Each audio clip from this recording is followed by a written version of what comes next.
दोस्तों, डिजिटल रोज एजुकेशन के online platform पर आपका स्वागत है।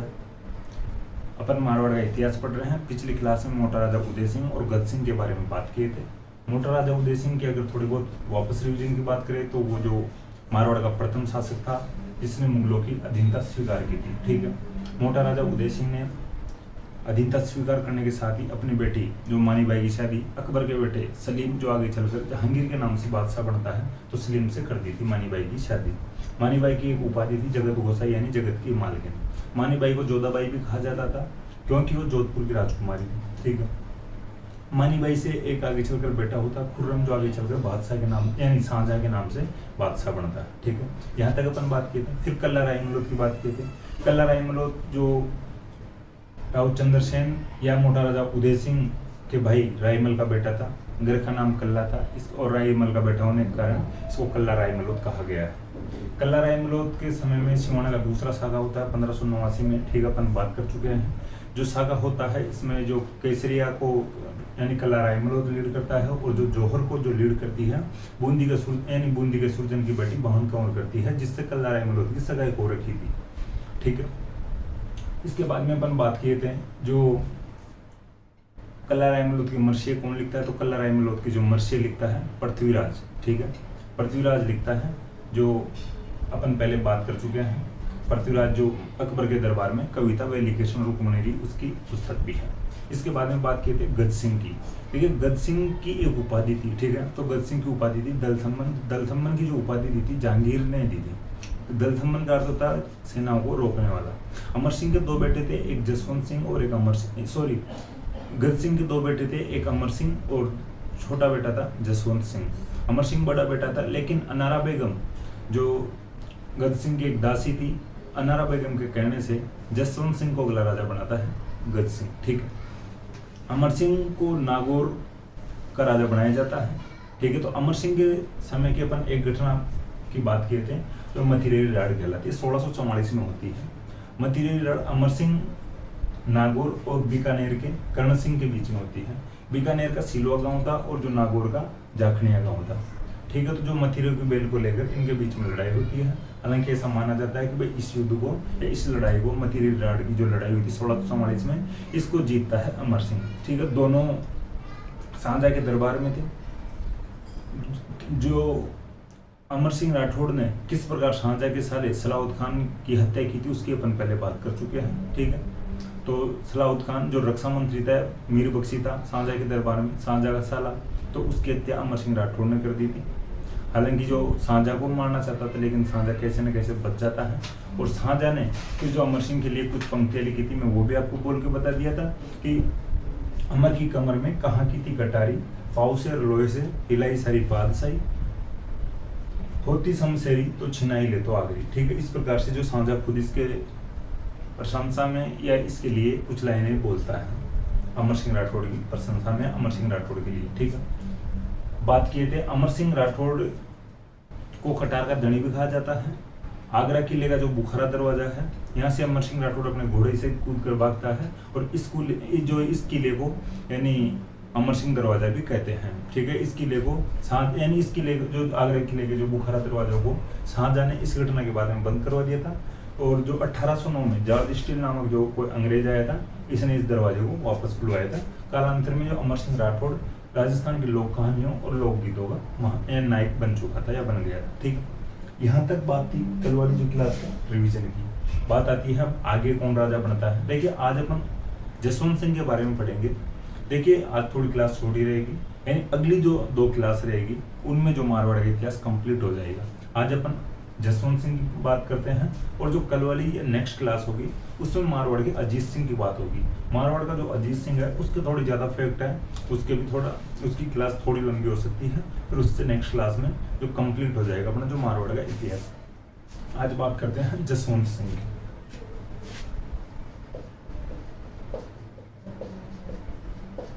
देखिए, अपन पहले बात कर रहे थे कि गद सिंह ने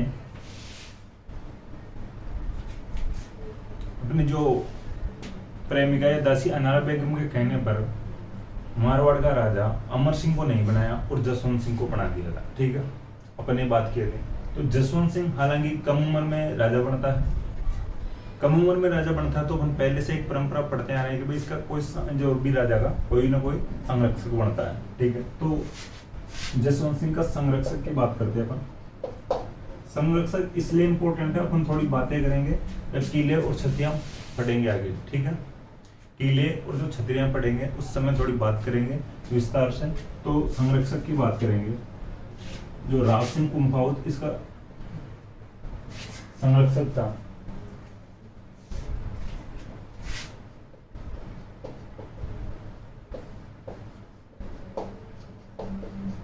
ठीक है, जसवंत सिंह का संरक्षक था तो राज सिंह कुंभावत था।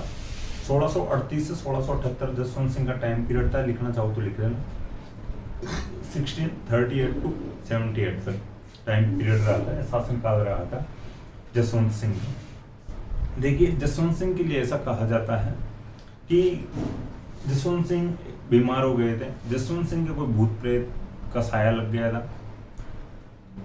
तो किसी भाई जो तांत्रिक वांत्रिक होता है उसने बताया कि भाई अब इसका भूत प्रेत का साया उतारने के लिए, इस बीमारी को ठीक करने के लिए कोई नर बलि देनी होगी। कोई जो व्यक्ति ऐसा होना चाहिए कि राजी खुशी राजा के लिए नर बलि दे दे, यानी खुद की बलि दे दे, ठीक है। भाई जबरदस्ती से नहीं, यानी अब जो राजा है तो राजा दबाव में लेके भी किसी को कह सकता है कि भाई तुझे बलि देनी है, तो इस प्रकार से नहीं। तो भाई जो संरक्षक था राज सिंह कुंभावत, और राज सिंह कुंभावत के पास जो ये बात पहुंचती है कि जो मेरे राजा के सामने ये प्रॉब्लम आ रही है और उसके लिए कोई बलि की आवश्यकता है, नर बलि की आवश्यकता है। तो ये संरक्षक तो था ही, और जो अपने यानी राजा के लिए ये जो खुद की बलि देता है, तो ये थोड़ा ध्यान रखना। अपन वैसे क्षत्रिय पढ़ेंगे तब स्पेशल क्षत्रिय हम यानी राज सिंह कुंभावत की, ठीक है। तो ये थोड़ा ध्यान रखना। जसवंत सिंह का संरक्षक बना था राज सिंह कुंभावत, ठीक है, ये बात समझ में आ गई होगी।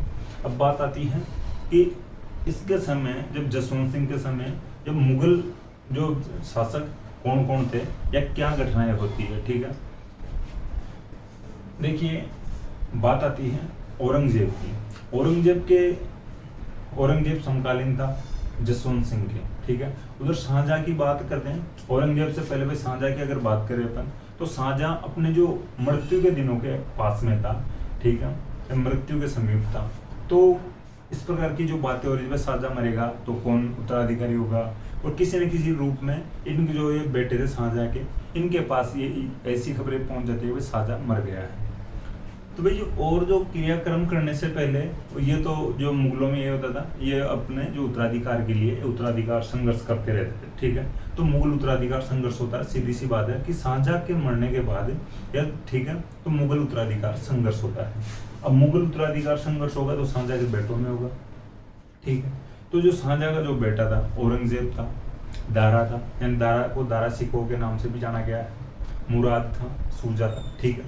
तो इन बेटों में यानी उत्तराधिकार संघर्ष होता है, ठीक है। तो देखिए मुगल उत्तराधिकार संघर्ष में लगभग जो मुख्य युद्ध हुए थे या मुख्य लड़ाइयाँ हुई थी, 5 लड़ाइयाँ हुई थी, ठीक है।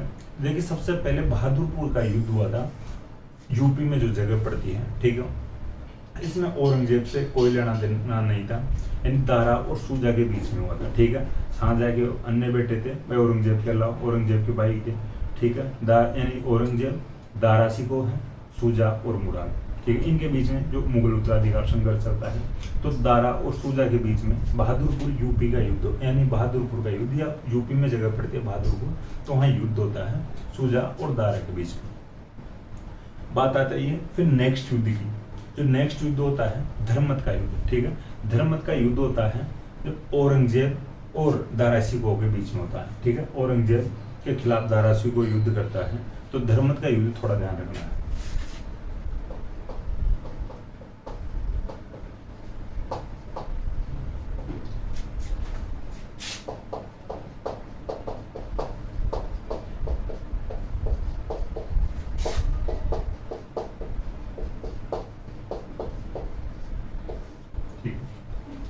औरंगजेब और दारा शिकोह के बीच में होता है जो युद्ध होता है। अब इस युद्ध में साथ किसका कौन देगा? जसवंत सिंह की बात करेंगे अपन, मुगल उत्तराधिकार संघर्ष की बात कर रहे हैं, तो कहीं ना कहीं जसवंत सिंह से रिलेटेड है, इसलिए अपन बात कर रहे हैं। अन्यथा जसवंत सिंह या मारवाड़ के मामले में अपन को मुगल उत्तराधिकार संघर्ष पढ़ने की भाई क्या आवश्यकता पड़ती है, तो जसवंत सिंह की बात आती है। तो भाई जसवंत सिंह यहाँ पे किसका साथ देगा? धर्मत के युद्ध में औरंगजेब के खिलाफ जब जसवंत सिंह की बात आती है तो दारा सिकोह का साथ देता है, ठीक है।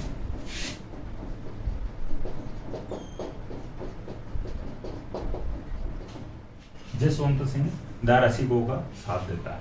धर्मत का युद्ध होता है 1658 में, ठीक है। 1658 में जो धर्मत का युद्ध होता है दारा सिकोह औरंगजेब के बीच में, जसवंत सिंह को सेनापति बना के भेजता है दारा सिकोह, ठीक है। तो जसवंत सिंह को सेनापति बनाता है इस युद्ध के दौरान, धर्मत के युद्ध के दौरान। देखिए रतन सिंह राठौड़ भी इस युद्ध में था। रतन सिंह राठौड़ था रतलाम का, और एक अन्य सेनापति और था कासिम खान। कासिम खान का नाम ध्यान रख लेना थोड़ा, ठीक है। रतन सिंह राठौड़ भी लिखना चाहो तो लिख लेना, रतलाम का था। लेकिन दारा सिकोह के सेनापति थे, दो सेनापतियों के नेतृत्व में सेना भेजता दारा सिकोह है, जसवंत सिंह और कासिम खान। औरंगजेब बड़ा चालाक था, औरंगजेब को लगता है किस प्रकार से उसको सेनापतियों को अपनी तरफ किया जाए। जसवंत सिंह को कर नहीं पाता, लेकिन कासिम खान को औरंगजेब खुद के पक्ष में ले लेता है, ठीक है। किसी भी प्रकार के जो जहां से वहां से लेके तो कासिम खान को औरंगजेब खुद की तरफ कर लेता है। अब बात आती है कि जसवंत सिंह इस युद्ध में क्या एक्शन लेता है, क्या हेल्प करता है दारा सिकोह की। जब कासिम खान औरंगजेब की तरफ चले जाता है तो जसवंत सिंह को लगा भाई यार अब थोड़ा सा मामला गंभीर हो गया है, अब अपने दम पर लड़ाई लड़नी पड़ेगी, और औरंगजेब की सेना थोड़ी भारी पड़ रही है। और देखिए ये थोड़ा सा ध्यान रखना कि जो राजस्थान के और राजा थे वो कुछ राजा इधर से भी लड़ रहे थे और ये कुछ राजा इधर से भी लड़ रहे थे, ठीक है। तो इनमें जो मिर्जा राजा जयसिंह था, ये जो मिर्जा राजा जयसिंह था पहले बहादुरपुर के युद्ध में दारा की तरफ से लड़ा था, ठीक है। तो मिर्जा राजा जयसिंह बहादुरपुर के युद्ध में मिर्जा राजा जयसिंह की तरफ से लड़ा था, और बहादुरपुर के युद्ध में सूजा हार जाता है और यानी दारा जीतता है, दारा सिकोह जीत जाता है। फिर जो दूसरा युद्ध होता है धर्मत का युद्ध होता है, ठीक है। तो दारा सिकोह है और औरंगजेब के बीच में होता है 1658 में। अब जब कासिम खान औरंगजेब की तरफ हो जाता है तो जसवंत सिंह को थोड़ी सी मुश्किल आने लगी, और जसवंत सिंह इस युद्ध को बीच में ही छोड़कर या थोड़ा बहुत यानी घायल होकर और वापस जोधपुर भाग कर आ जाता है। अब देखिए युद्ध भूमि से बीच में भाग कर आ जाता है, इसका मतलब यह है कि भाई हार कर आ रहा है, ठीक है। तो इस युद्ध को हार कर और बीच में ही छोड़कर जसवंत सिंह जोधपुर आ जाता है। अब देखिए जसवंत सिंह की एक रानी थी जसवंत देव,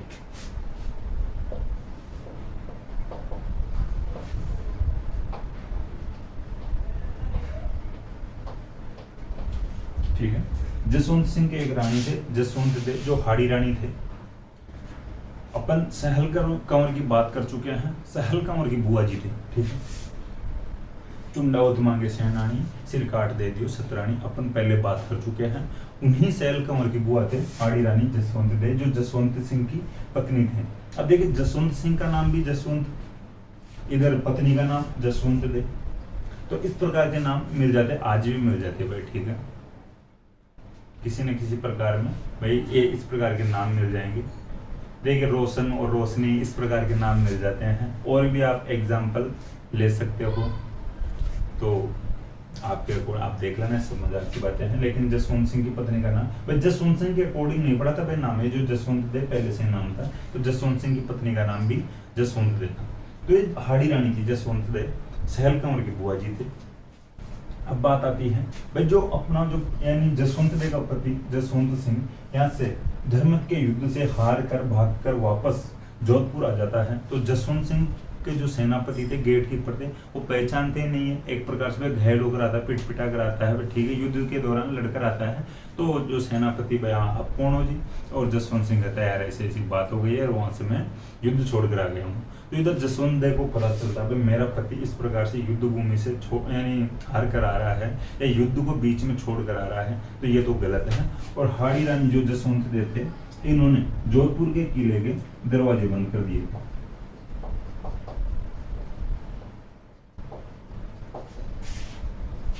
ठीक है, भतीजी ने निशानी मांगने पर अपना सिर काट कर दे दिया था, और बुआ जी ने यानी अपने पति को हार कर आने के बाद में तो किले के दरवाजे बंद कर दिए थे। भाई ऐसे पति को कोई जगह नहीं है किले में, तो ये हार कराया है और युद्ध को बीच में छोड़ कर आया है।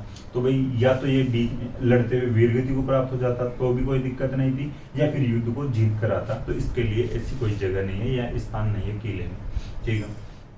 तो ये बात होती है। बात हो गई मुगल उत्तराधिकार संघर्ष के दौरान दो युद्ध हो गए। एक तो बहादुरपुर का युद्ध होता है, उसमें औरंगजेब का ज्यादा कोई लफड़ा नहीं था। दूसरा जो युद्ध होता है धर्मत का युद्ध 1658 में, ये होता है दारा और औरंगजेब के बीच में। तीसरा जो एक युद्ध होता है सामूगढ़ का युद्ध। देखिए जो सामूगढ़ का युद्ध हुआ था, इसकी थोड़ी सी ओनली में बात, जो अभी पांचों युद्ध है उनकी थोड़ी थोड़ी बात करेंगे, लेकिन इंपॉर्टेंट जो धर्मत का युद्ध था, तो इन थोड़ी थोड़ी जो बातें करेंगे तो उनसे समझ में आएगा कि किस प्रकार से औरंगजेब किस किस तरफ जाता है और किस प्रकार से वापस फिर औरंगजेब के से संधि कर लेता है जसवंत सिंह, ठीक है। तो सामूगढ़ का युद्ध होता है, सामूगढ़ भी यूपी में ही पड़ता है। 1658 में ही युद्ध होता है सामूगढ़ का युद्ध भी। औरंगजेब और मुराद, ठीक है, औरंगजेब का ही भाई था मुराद। तो औरंगजेब और मुराद इस युद्ध में यानी सामूगढ़ के युद्ध में दोनों एक तरफ रहते हैं। औरंगजेब और मुराद दोनों एक तरफ रहते हैं और दारा शिकोह के खिलाफ लड़ते हैं, ठीक है। बात आती है औरंगजेब और मुराद दोनों एक साइड रहते हैं और दारा शिकोह के खिलाफ लड़ते हैं सामूगढ़ के युद्ध में। सामूगढ़ का युद्ध भी यूपी में ही होता है, 1658 में ही होता है, ठीक है। तो ये बात आती है। अब बात आएगी जब फिर जो ये जसवंत सिंह था, इनके पास जो लेटर भेजा जाता है औरंगजेब की तरफ से भी, भाई तू यार अपनी तरफ आ जा, कोई बात नहीं, पहले तू दारा की तरफ से लड़ लिया था लेकिन अब इधर आ जा। लेकिन जो चौथा युद्ध होता है खजुआ का, ठीक है, खजुआ जो बिहार में है, तो खजुआ का युद्ध होता है 1659 के आसपास होता है, ठीक है, 1659 के आसपास होता है खजुआ जो बिहार में 1659 में होता है। खजुआ जो बिहार में है, तो खजुआ का युद्ध होता है 1659 में। तो इसमें जब जसवंत सिंह जाता है औरंगजेब की तरफ से, ठीक है, जसवंत सिंह जाता है औरंगजेब की तरफ से जाता है। फिर देखिए अब बात आती है भाई जो औरंगजेब की तरफ से जब ये जसवंत सिंह जा रहा है तो ये जाएगा किसके खिलाफ? सूजा के खिलाफ। जो खजुआ वाला जो युद्ध हुआ था वो सूजा और औरंगजेब के हुआ था, ठीक है, यानी सामूगढ़ का हो जाता है, औरंगजेब और मुराद एक साइड थे और दारा के खिलाफ होता है सामूगढ़ का। अब जो चौथा का जो खजुआ का युद्ध हुआ था 1659 में उत्तर प्रदेश में, ये युद्ध होता है सूजा के खिलाफ, ठीक है। तो ये औरंगजेब और सूजा के बीच में होता है खजुआ का युद्ध। इसमें जो खजुआ के युद्ध में जसवंत सिंह जाता है औरंगजेब के पक्ष में। अब बात आती है भाई जसवंत सिंह का जो भाई क्या एक्शन रहता है इस युद्ध में। तो यानी जसवंत सिंह जाता तो औरंगजेब की तरफ से है, लेकिन वापस सूजा बात करता है जसवंत सिंह से, भाई यार जसवंत सिंह तू यानी भैया की हेल्प मत करे, तू मेरी तरफ आ जा, और इस प्रकार से बातें करता है जसवंत सिंह से सूजा। लेकिन सूजा से बातचीत तो होती है जसवंत सिंह की, जसवंत सिंह हाँ भी कर लेता है।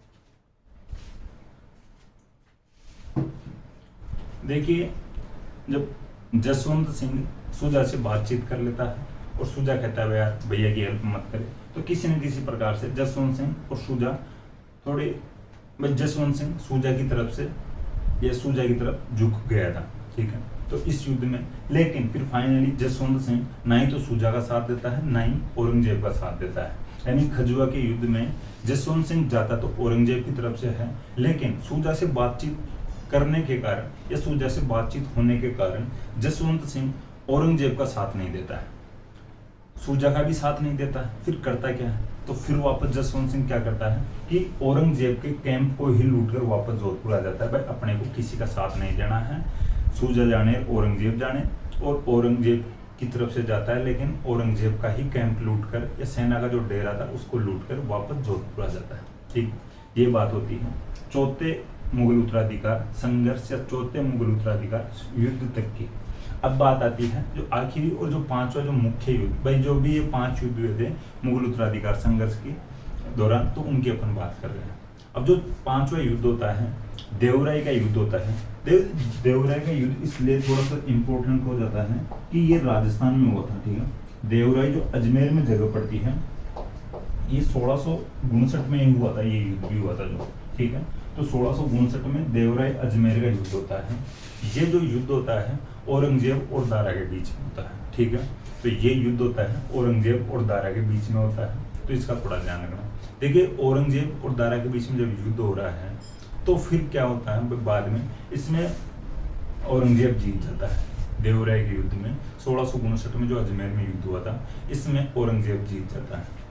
अब बात आती है भाई जसवंत सिंह औरंगजेब का एक प्रकार से खिलाफ था। भाई एक बार तो जब बीच में छोड़कर दूसरे के युद्ध में भाग कर जोधपुर आ गया था, उस समय तो औरंगजेब की एक किसी न किसी प्रकार से वह हेल्प ही होती है। लेकिन फिर बाद में जसवंत सिंह के कैंप को लूटकर फिर भागकर जोधपुर आ जाता है, ठीक है। तो जसवंत सिंह के खिलाफ था एक कहीं ना कहीं, ठीक है। तो अब भाई औरंगजेब का भी इसके खिलाफ कुछ तो एक्शन लेना पड़ेगा। लेकिन जो और राजा थे, राजस्थान के राजा थे, जैसे मिर्जा राजा जयसिंह थे, तो मिर्जा राजा जयसिंह जो आमेर के जो शासक थे, उन्होंने जसवंत सिंह से बातचीत की, भाई यार तू क्यों अब लड़ाइयाँ उड़ाइयाँ कर रहा है इससे, अब ये जो बादशाह भी ये बनेगा और फालतू में नुकसान पहुंचाएगा, तो तू किसी न किसी प्रकार से इसके पास आ जा और इससे संधि कर ले। तो मिर्जा राजा जयसिंह ने औरंगजेब से जसवंत सिंह को संधि करवा दी थी, ठीक है। तो ये ध्यान रखना।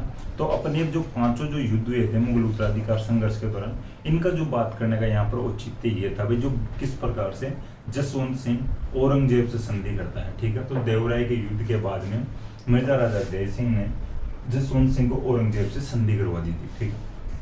अब बात आती है भाई औरंगजेब का जसवंत सिंह के लिए क्या एक्शन होता है, क्या एक्शन लेता है औरंगजेब।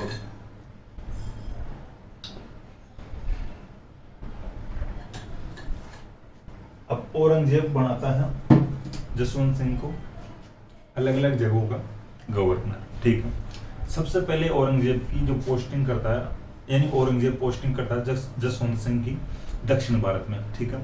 दक्षिण भारत में शाइस्ता खान पहले से गवर्नर बन रखा था औरंगजेब की तरफ से, जो औरंगजेब का मामा था शाइस्ता खान।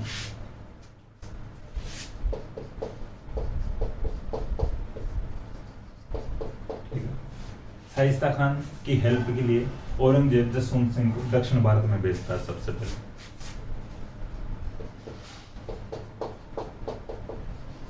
उस समय मराठे शक्ति हुआ करते थे, बड़ी शक्ति के रूप में मराठे थे, तो शिवाजी थे उधर से। जसवंत सिंह भी दक्षिण भारत में चले जाता है, लेकिन ये जो जसवंत सिंह का झुकाव मराठों की तरफ था, शिवाजी की तरफ था। ऐसा कहा जाता है भाई कोई घेरा डाल रखा था शाइस्ता खान मराठों के खिलाफ, मराठों के घेरा डाल रखा था।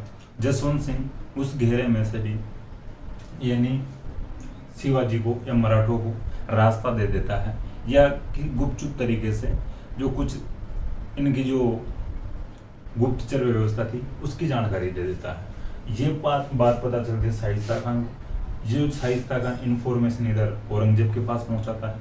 औरंगजेब शाइस्ता खान और जसवंत सिंह दोनों को बुला लेता है, पर तुम दोनों इधर आ जाओ वापस, और किसी को वहां पर अपॉइंट करना पड़ेगा।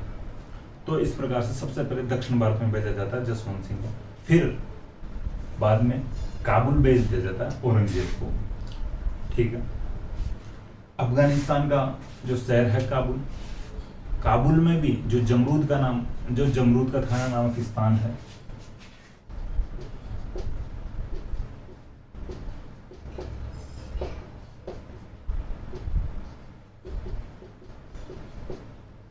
ठीक है। ये जो जमरूद का थाना नामक स्थान है काबुल में, काबुल अफगानिस्तान में है। यहाँ का गवर्नर बनाकर जसवंत सिंह को काबुल भेज दिया जाता है औरंगजेब के द्वारा, ठीक है। तो ये ध्यान रखना। अब देखिए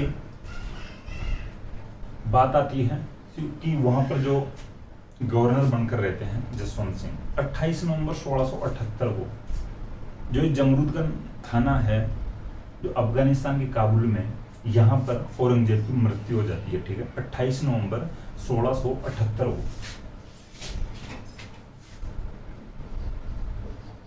डेट याद रखना चाहो तो रख लेना, कोई ज्यादा बड़ी बात नहीं है। 1678 ईस्वी में औरंगजेब की मृत्यु हो जाती है या निधन हो जाता है एक प्रकार से। सॉरी, औरंगजेब का नहीं भाई, जसवंत सिंह का। जसवंत सिंह की मृत्यु हो जाती है जमरूद का थाना नामक स्थान पर, जो काबुल में है। 1678 में मृत्यु हो जाती है।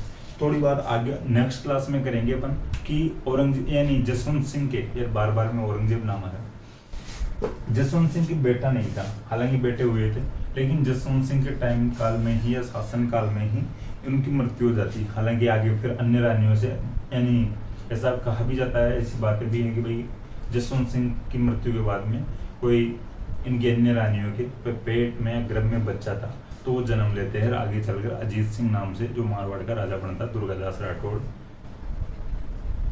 के संरक्षण से। ठीक है, तो अपन आगे बात करेंगे। अब बात आती है कि मृत्यु हो जाती है 1678 में।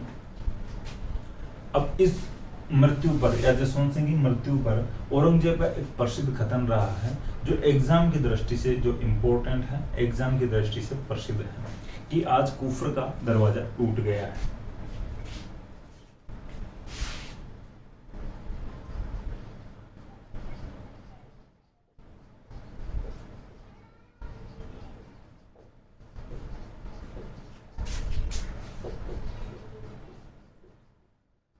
ठीक है, जो जसवंत सिंह की मृत्यु पर औरंगजेब का कथन था या औरंगजेब का कहना था, यानी खुश होता है औरंगजेब कि आज कुफ्र का दरवाजा टूट गया है।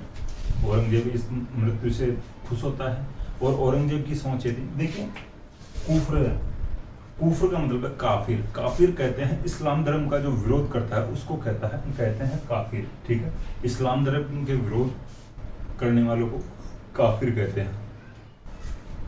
जो कुफ्र है इसका मतलब होता है धर्म का विरोध।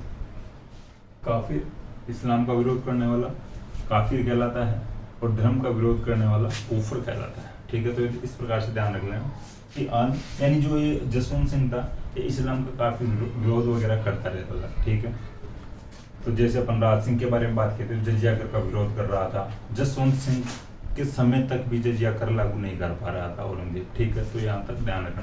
तो इस्लाम का विरोध करने वाला था ये। तो इसको जो ये कथन था औरंगजेब का, आज कुफ्र का दरवाजा टूट गया है। अब बात आती है कि इसके जो निर्माण कार्यों की। ठीक है, निर्माण कार्यों की बात करें, जसवंत सिंह के जो निर्माण कार्य, एक तो अफगानिस्तान से अनार के बीज लाता है, जो एक चतराजी गहलोत थे, उन से जो बोलता है मेरा अनार के बीज लाओ अफगानिस्तान से। अफगानिस्तान में अच्छे अनार होते हैं, अपन इधर जोधपुर में लगाएंगे, मारवाड़ में लगाएंगे और अपन खाएंगे मजे से। तो कागा के उद्यान लगाता है, अपने को बात ध्यान रखनी है।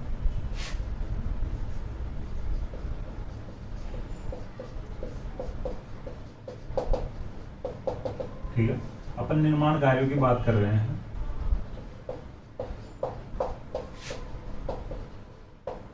तो बात करते हैं कागा उद्यान। कागा उद्यान बनवाता है। कागा उद्यान में अनार के पेड़ लगवाता है, अनार के बीजों का रोपण करवाता है। तो थोड़ा ध्यान रख लेना, ये कोई ज्यादा इंपॉर्टेंट नहीं है कि चतराजी गहलोत के नेतृत्व में लगवाया था, लेकिन थोड़ा ध्यान रख लेना भाई जानकारी के लिए। बात आती है आगे और क्या बनवाता है। इनकी जो दो रानियां हुई थी, तो अपन बात कर चुके हैं। अलग अलग जो इनकी जो रानियां थी उनकी बात करेंगे। दो रानियों ने अलग अलग क्या क्या निर्माण करवाए थे, और जो जसवंत सिंह की पुस्तकों के बारे में भी बात कर लेंगे। देखिए, जसवंत दे इनकी रानी थी। जसवंत दे ने राय का बाग महल का निर्माण करवाया था।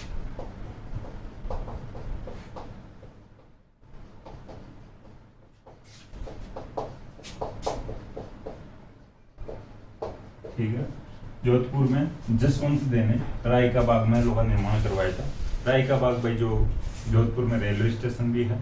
ठीक है, जोधपुर जंक्शन से पहले जो स्टेशन पड़ता है वो राय का बाग ही है, थोड़ा सा ध्यान रखना। वे अपन जयपुर से चलते हैं तो जोधपुर जंक्शन से पहले वाला जो स्टेशन आता है तो राय का बाग स्टेशन है, रेलवे स्टेशन। तो राय का बाग महल का निर्माण जो जसवंत सिंह की जो रानी जसवंत दे ने करवाया था। अब एक अन्य रानी और थी इनकी, जिनका नाम था अतिरंग दे।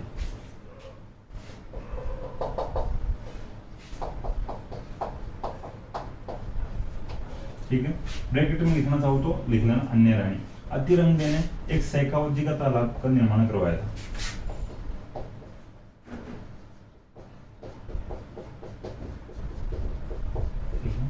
तो अतिरंग ने शेखावत जी का तालाब का निर्माण करवाया था, जो एक इनकी अन्य रानी थी, ये शेखावत रानी थी, ठीक है भाई, जो शेखावत रानी थी, तो इन्होंने एक तालाब का निर्माण करवाया था जिसका नाम ही शेखावत जी का तालाब पड़ गया था। जो देखिए एक और फैक्ट याद रख लेना, हालांकि राजस्थान से बाहर का है, महाराष्ट्र का है। महाराष्ट्र में औरंगाबाद के पास में एक कस्बा बसाया था जसवंतपुरा, ठीक है, आप लिखना चाहो तो लिख लेना। महाराष्ट्र में औरंगाबाद के पास जसवंत सिंह ने जसवंतपुरा नामक कस्बा बसाया था। अब ये बात हो गई है निर्माण कार्यों की। अब देखिए इनकी जो पुस्तकें हैं उनका भी थोड़ा सा ध्यान रख लेना। दो पुस्तकें हैं, आनंद विलास और भाषाभूषण। ये तो है इंपॉर्टेंट पुस्तकें, आनंद विलास और भाषाभूषण।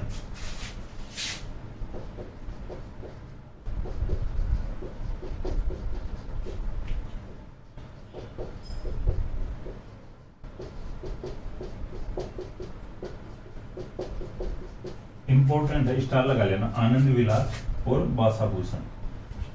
दो और पुस्तकों के नाम लिखना चाहो तो लिख लो ना, प्रबोध चंद्रोदय अप्रोक्स सिद्धांत सार, ठीक है, प्रबोध चंद्रोदय अप्रोक्स सिद्धांत सार, यानी प्रबोध चंद्रोदय अलग पुस्तक है और सिद्धांत यानी अप्रोक्स, प्रबोध चंद्रोदय अलग पुस्तक है और अप्रोक्स सिद्धांत सार अलग पुस्तक है। ये दो अन्य पुस्तकों के नाम बता रहा हूँ, इंपॉर्टेंट ज्यादा तो नहीं है लेकिन फिर भी आप याद रखना चाहो तो रख लेना। लेकिन ये दो एग्जाम में बार बार पूछी जाती है, आनंद विलास और भाषाभूषण किसकी पुस्तकें हैं, तो जसवंत सिंह की पुस्तकें हैं।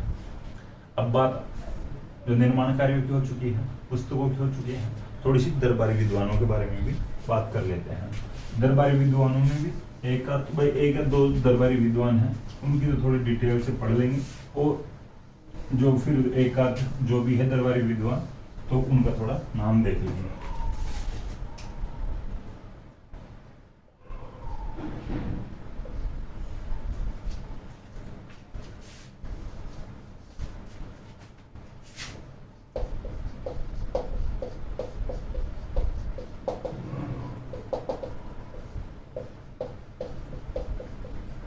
दरबारी विद्वानों में सबसे पहले बात करेंगे जो इम्पोर्टेंट रहे हैं एग्जाम की दृष्टि से इम्पोर्टेंट है, तो सबसे पहले बात करते हैं दरबारी विद्वानों में मोहनोद नैणसी।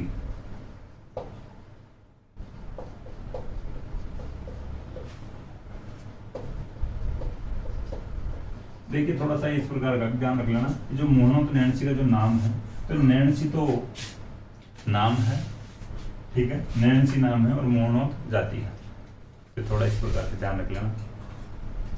नैणसी नाम पहले जाति का नाम है और बाद में खुद का जो व्यक्ति का नाम है, जो विद्वान का नाम है, तो मोहनोद नैणसी।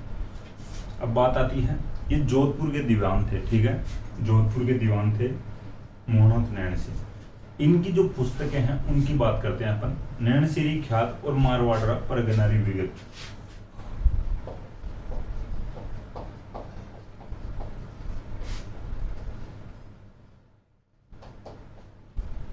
दो पुस्तकें हैं इनकी,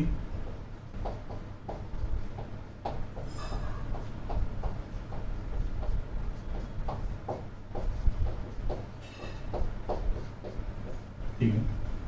अपन पहले बात कर चुके हैं, दे आता है तो देवी आता है, जैसे जसवंत दे है तो जसवंत देवी हो गया, ठीक है, महिला के नाम के आगे दे लगता है तो देवी हो गया।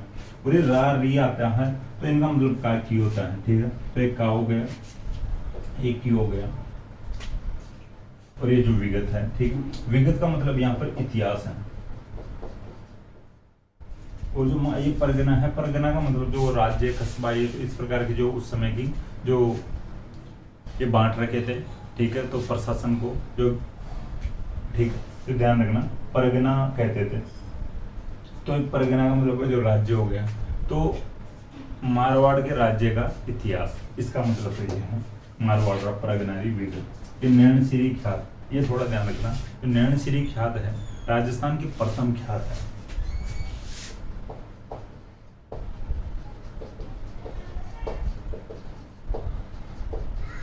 देखिए इससे पहले कोई ख्यात नहीं लिखी गई थी।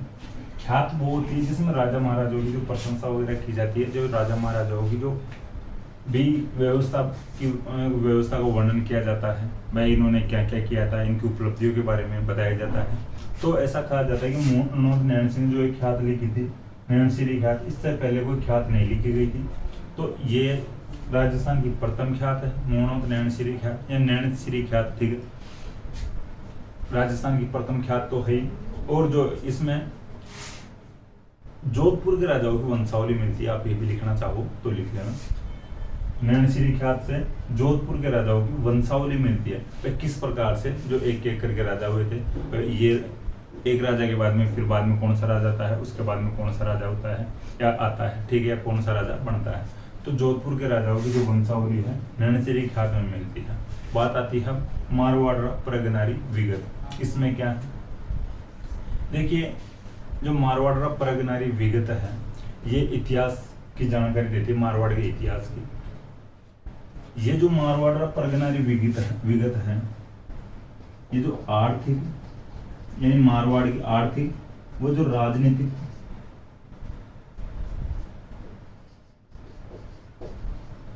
जानकारी देती है, ठीक है। मारवाड़ प्रगनारी विगत है जो मारवाड़ की आर्थिक और राजनीतिक जानकारी देती है।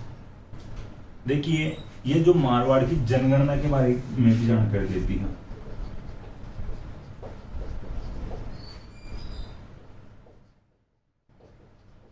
ठीक है, अब देखिए जो मारवाड़ प्रगनारी विगत है, ये एक तो आर्थिक और राजनीतिक जानकारी दे रही है, और ये जो जनसंख्या की या जनगणना की भी जानकारी दे रही है। तो इसको कहा गया है राजनीतिक और आर्थिक जानकारी देने के कारण और जनगणना की जानकारी देने के कारण मारवाड़ का गजट, ठीक है।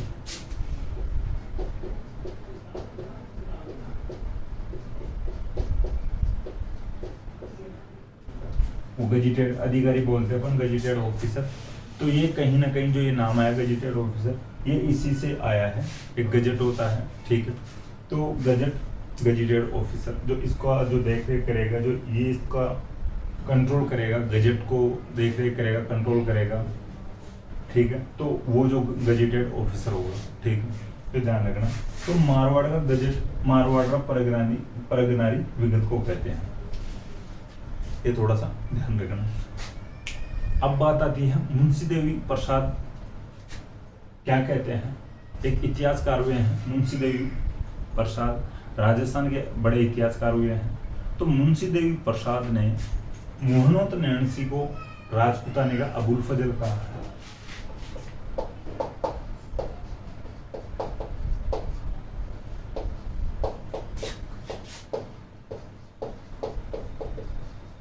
ठीक है, कि जिस प्रकार से अकबर के दरबार में अबुल फजल था, वैसे ही राजस्थान में कोई जो लेखक हुआ है तो मोहनोद नैणसी हुआ है। तो मुंशी देवी, यहाँ पे लिख देता हूँ, मुंशी देवी प्रसाद राजस्थान के बड़े इतिहासकार हुए हैं। तो मुंशी देवी प्रसाद ने मोहनोद नैणसी को राजपुताने का अबुल फजल कहा है। अब बात आती है आगे, और जो इतिहासकार थे इनकी भी थोड़ी बात, यानी जो और विद्वान थे इनकी भी बात कर लेते हैं। और जो मोहनोद नैणसी थे, इनका जो अंतिम समय कैसा बीतता है या इनकी मृत्यु कैसे होती है, इतने बड़े जो कवि थे, इतने बड़े जो लेखक थे, तो इनका जो मृत्यु कैसे होती है। देखिए अपन पहले आपको मैं एक बात बता दिया था जब मोहनोद नैणसी की बात कर रहे थे अभी, कि ये जो जोधपुर के दीवान थे, तो जोधपुर के दीवान थे, तो ये इनको पैसे वैसे को खुद को पर्सनली आवश्यकता पड़ती, तो ये जसवंत सिंह से पैसे उसे उधार ले लेते, ठीक है, कर्जा ले ली, ज़्यादा कर्जा हो गया। एक बार ऐसा कहा जाता है कि भाई जसवंत सिंह इनको पैसे मांगते हैं, भाई जो कर्जा ले रखा वो कर्जा चुकाओ, तो बार बार में टॉर्चर करते हैं, और ये जो पैसे नहीं देता है, ये जो मोहनोद नैणसी वापस से कर्जा नहीं चुकाता है, तो मोहनोद नैणसी को इनके भाई के साथ यानी जेल में डाल दिया जाता है, गिरफ्तार करके, ठीक है। इनके जो भाई का नाम था सुंदरदास था, ठीक है, तो तो ये रखना है आपको, मोहनोद नैणसी याद रख लेना है, इनके भाई का नाम भी सुंदरदास था, याद रखना चाहो तो रख लेना। तो मोहनोद नैणसी और भाई सुंदरदास को जसवंत सिंह कर्ज से परेशान करके कर्ज चुकाने का हवाला देते हुए जेल में डाल देता है, गिरफ्तार कर लेता है। और फिर इनको लगता है भाई यार अपन किस स्तर तक पहुंच चुके थे, दीवान रह चुके हैं और अपना जो अंतिम समय यह है, ये दिन देखने पड़ रहे हैं, अपन जेल में हैं, जेल में दोनों भाई परेशान हो रहे हैं। तो मोहम्मद नैणसी ने और इसके भाई जो सुंदर दास ने, दोनों ने जेल में यानी कर्जे से परेशान होकर आत्महत्या कर ली। ठीक है, इस प्रकार से ध्यान रख लेना मोहम्मद नैणसी के जो अंतिम समय तक किस प्रकार से बीतता है और किस प्रकार से आत्महत्या कर लेते हैं। अब बात आती है 2-3 और जो इनके दरबारी विद्वान थे जसवंत सिंह के, तो उनका भी थोड़ा नाम ध्यान रख लेना। देखिए, एक तो बनारसी दास थे, इनका नाम ध्यान रख लेना आपको, बनारसी दास, और एक थे सूरत मिश्र। ठीक है, सूरत मिश्र और बनारसी दास का तो आप नाम याद रख सकते हो। और 2 और थे नरहरि दास। नरहरि दास की जो एक पुस्तक है अवतार चरित्र,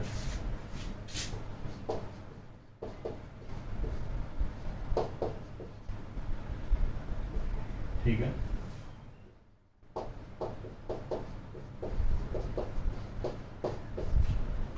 नरहरि दास की जो पुस्तक है अवतार चरित्र है। नरहरि दास भी जसवंत सिंह के जो दरबारी ही थे, दरबार में जो लेखक थे। और एक है नवीन कवि। ठीक है, नवीन कवि, तो नवीन कवि की पुस्तक है नहनिदान।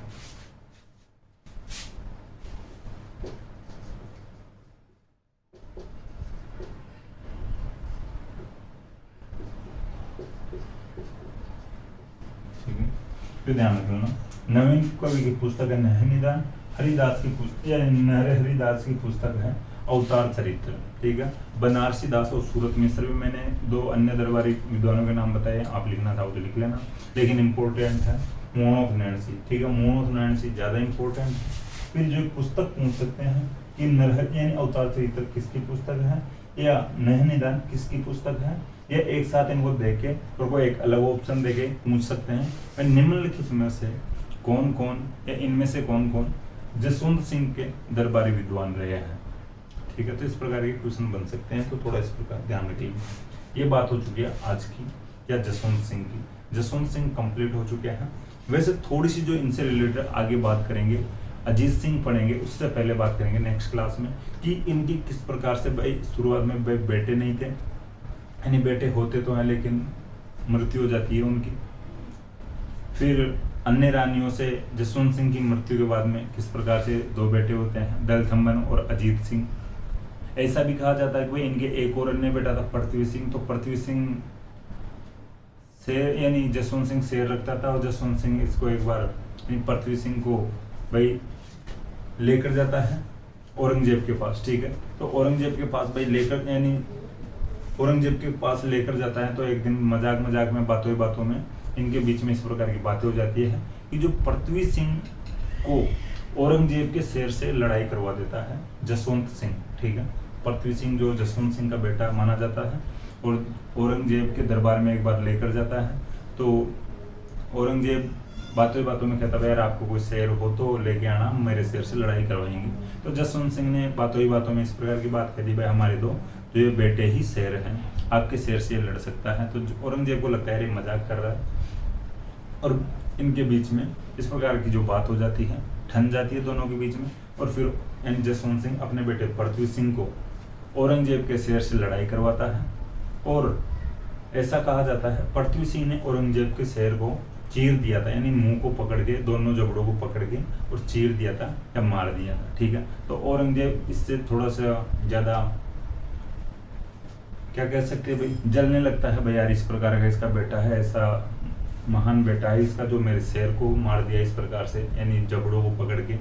और औरंगजेब फिर गलत सोचने लग जाता है पृथ्वी सिंह के लिए, और एक दिन औरंगजेब खुद के दरबार में बुलवाता है पृथ्वी सिंह को और पृथ्वी सिंह को कोई जहरीली पोशाक दे देता है और जहरीली पोशाक देके मार देता है। ठीक है, तो पृथ्वी सिंह की इस प्रकार से मौत हो जाती है। तो इसके भाई जो ये मरता है, जसवंत सिंह की मृत्यु होती है, उस समय तक कोई बेटा नहीं था, लेकिन ऐसा कहा जाता है कि वो अन्य रानियों से 2 यानी बेटे हुए थे जो इनकी मृत्यु के समय गर्भ में थे या पेट में थे। ठीक है, तो मृत्यु के बाद में जन्म लेते हैं दलथम्बन और अजीत सिंह।